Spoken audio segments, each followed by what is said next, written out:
Hoje vamos falar sobre duas figuras significativas na Bíblia que tiveram papéis cruciais na história religiosa da Judéia no século II depois de Cristo.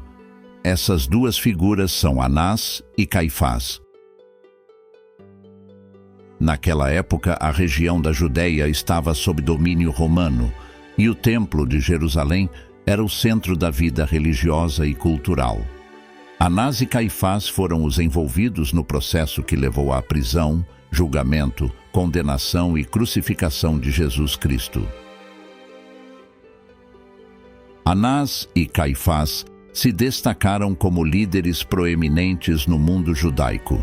Seus nomes se cruzam nos relatos bíblicos e sua influência é inegável no enredo que levou à crucificação de Jesus Cristo e nos eventos que cercaram esse acontecimento fundamental na história cristã. Neste vídeo, estaremos falando sobre a vida de Anás e Caifás, e no final, veremos como esses dois homens morreram. Mas antes de nos aprofundarmos nesse tema, não se esqueça de se inscrever no nosso canal e ativar as notificações para não perder nenhum vídeo. Agora vamos começar. A ocupação romana trouxe consigo um sistema de governo que limitava consideravelmente a autonomia dos líderes locais. Isso resultou em uma relação complexa entre os líderes religiosos judeus, responsáveis por manter a ordem no Templo de Jerusalém, enquanto as autoridades romanas buscavam manter o controle político e a paz. O Templo de Jerusalém era o epicentro espiritual e religioso da vida judaica, onde milhares de peregrinos iam anualmente para realizar sacrifícios e cumprir deveres religiosos. Isso conferia um simbolismo poderoso e um alto valor político àqueles que controlavam o templo. Nesse contexto de ocupação romana e intensa tensão religiosa, Anás e Caifás emergiram como líderes religiosos influentes. Ambos pertenciam à poderosa seita dos saduceus, que não acreditavam na ressurreição. Sua posição como sumos sacerdotes os tornou figuras centrais na vida religiosa judaica, conferindo-lhes poder e autoridade sobre os assuntos do templo.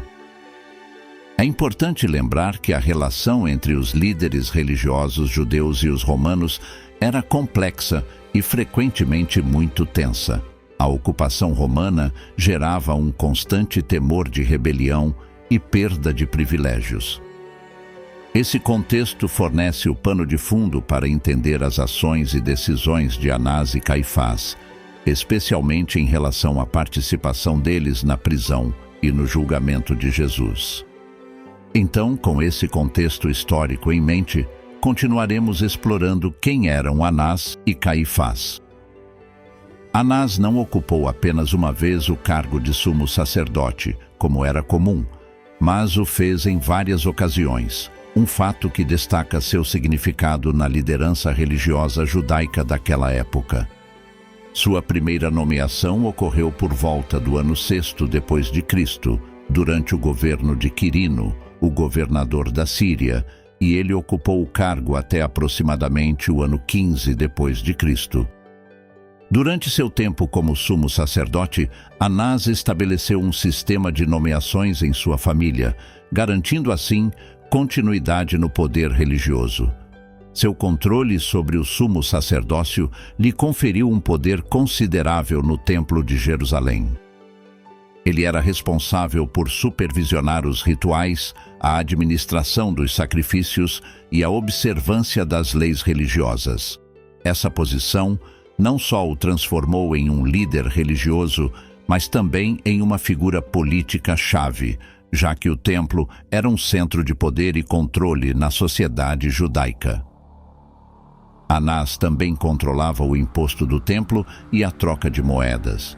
No capítulo 19, versículo 45 do livro de Lucas, vemos que Jesus os expulsou do templo, acusando-os de transformá-lo em uma caverna de ladrões, prostituindo assim a religião.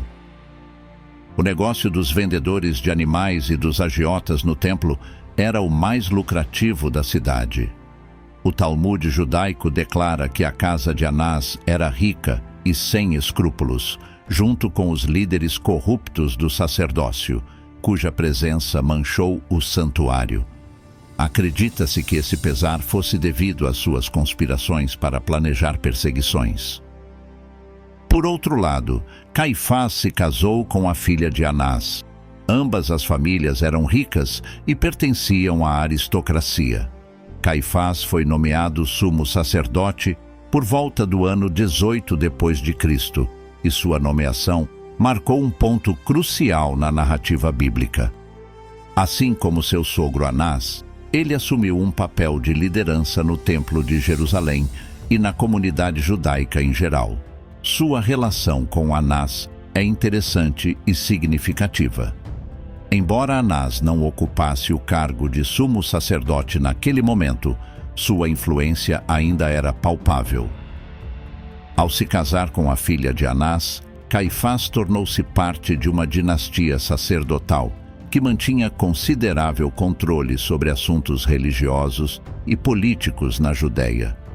Uma das contribuições mais notáveis de Caifás na narrativa bíblica foi após Jesus ressuscitar Lázaro. A notícia de que Jesus havia ressuscitado Lázaro chegou ao conselho, e foi nesse conselho que Caifás formulou a famosa pergunta encontrada no Evangelho de João, capítulo 11, versículos 49 e 50. Vamos ler o que diz o texto bíblico. Um deles, chamado Caifás, que era sumo sacerdote naquele ano, disse: "Vocês não sabem nada, não percebem que é melhor um homem morrer pelo povo do que a nação inteira perecer?" Essa declaração de Caifás referia-se à crença de que a morte de Jesus evitaria uma revolta e protegeria os interesses da liderança religiosa judaica. A declaração de Caifás foi como uma profecia de que Jesus deveria morrer por toda a nação, mas também para reunir em um só os filhos de Deus que estavam dispersos. O relato bíblico narra que após a declaração de Caifás, todos no conselho, a partir desse dia, concordaram em matar Jesus. Durante o ministério de Jesus, as tensões entre ele e a liderança religiosa judaica, representada em grande parte por Anás e Caifás, aumentaram gradualmente. Jesus pregava uma reforma religiosa que desafiava algumas das doutrinas e práticas estabelecidas pelo líder religioso da época, o que o colocou em conflito direto com as autoridades religiosas. Foi nesse contexto que Jesus foi preso e levado diante do sumo sacerdote para interrogatório. Primeiro, Jesus foi levado a Anás e depois a Caifás, que era o sumo sacerdote em exercício naquele momento. Esses interrogatórios marcaram um ponto crítico na narrativa bíblica. Durante os interrogatórios, Anás e Caifás buscaram provas contra Jesus que sustentassem as acusações de blasfêmia e sedição. No entanto, Jesus manteve-se em grande parte em silêncio. Esses interrogatórios levaram à decisão de enviar Jesus ao governador romano Pôncio Pilatos para ser julgado e condenado. É importante destacar que Anás e Caifás desempenharam um papel ativo na decisão de acusar Jesus e condená-lo à morte. Sua influência política e religiosa contribuiu significativamente para a subsequente crucificação de Jesus no Monte Gólgota.